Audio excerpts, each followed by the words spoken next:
think what was really interesting was him from Gartner was talking about how they're helping clients and looking at things differently. So rather than going project-based, they're going product-based. And by product-based, it means you can get massive customer engagement, but also massive internal engagement as well. So that internal engagement is not just from your board and your C-suite, but also the whole way down. The tech coders can actually understand what product they're working on. And ultimately, that enables you're very, very product focused, and means you're customer focused, which also was something we talked about a lot, how important it is to be customer focused, how definitely some of the smaller fintechs and larger fintechs are so customer focused. In reality, they put the customer at the very, very center and develop everything based upon what the customer wants. So rather than going almost like ivory tower, I think everyone will want this, build it and see if they'll come, you flip it around and go, actually, what do people want? I understand what they want, I will now build it. So I think there's a lot of that going on. And I think it's also very interesting to see, talking about Mohammed from Standard Chartered, which was touched upon in the first panel, but talked a lot more around kind of innovation lab that they're doing there, the ventures arm they have, so therefore directly investing into fintech, and in particular how banks want to work with other partners, whether those partners are mobile operators, telcos, whether they are fintechs, but working with other partners to increase the breadth, get to market, and to bring in other experience and knowledge as well. Fintechs by their very nature have a particularly different DNA. Banks by their nature have a huge amount of strength, an entire infrastructure. Therefore, these sorts of parties working together are fantastic. Working with telcos have a phenomenal reach, basically. Again, there's a lot of strength of working with banks and telcos working together as well. So I think those are the general gist. It was product of a project, customer-centric, partnering, and fintechs being very customer-centric, focused entities in the first place. Before I hand over to Sandeep, just one question and thought, Peter, based on what you're just saying in relation to telcos.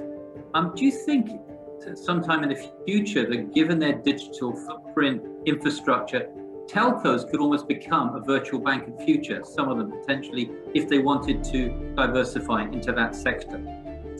Yes is the answer.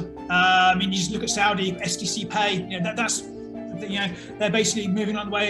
At the moment, obviously, STC Pay is more of a point of sale type position. But in reality, you've got everything you need there. You've got a huge amount of customers to start with on day one. You've got all their mobile and hardline data going through you. Therefore, it's just a case of monetizing that. So, without a shadow of doubt, telcos can very easily work towards banking arms, and it's just a case of whether or not telcos try to do it on their own, or whether actually they go, do you know what? We know what we're good at, we know what banks are good at, or we know what fintechs are good at. Let's partner rather than trying to do it alone.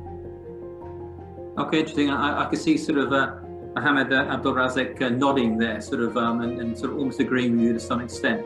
But now I'd like to hand over to Sandeep to perhaps summarise the session and the breakout you've just been looking at. Thanks, Kevin. But before I go, I just wanted to say that the telcos are well under their way to becoming trying to set up their own banks. But I would extend that conversation to not just telcos, right? Anyone that owns the customer could build products and flip, as Peter said. You could build products and deliver it to the customer. So you own the customer and start building products for that.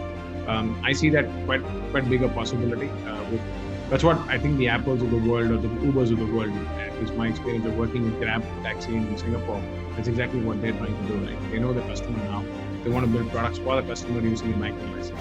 Singtel in Singapore just got their banking license about 8 weeks ago. They believe they're going to open quite a few banks, or at least they believe they're going to go open a digital bank for Singapore, which is already an overbanked market, much like the Middle East. If you see, it's not that there is a bank branch probably every 200 meters in Singapore if you land there, just like the MRT. So it's something that it's very interesting development, and the ecosystem that these enterprises can own will create a lot of play for them, right? That's the services and products play that they'll have to start creating, like the analogy you made about cafes and bookstores that came together over the last few years.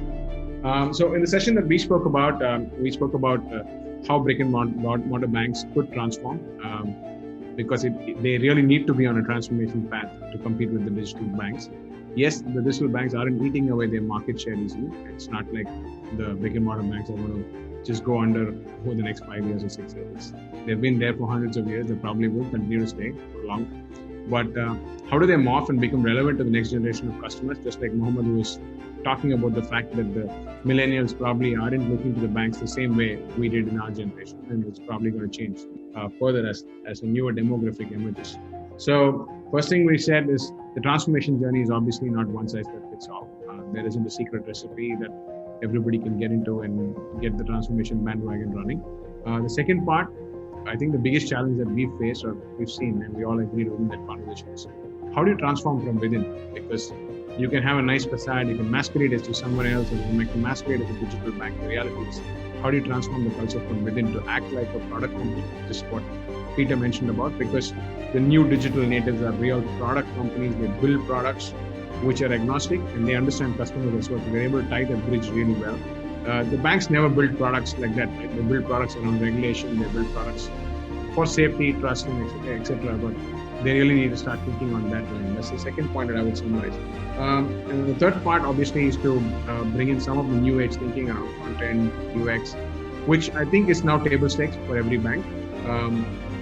But translating that right down from the front to the back of the bank is very, very important. As we said, as internet came along, as online came along, banks did do the transformations, but in reality, they went, as we say, beauty is only skin deep kind of thing.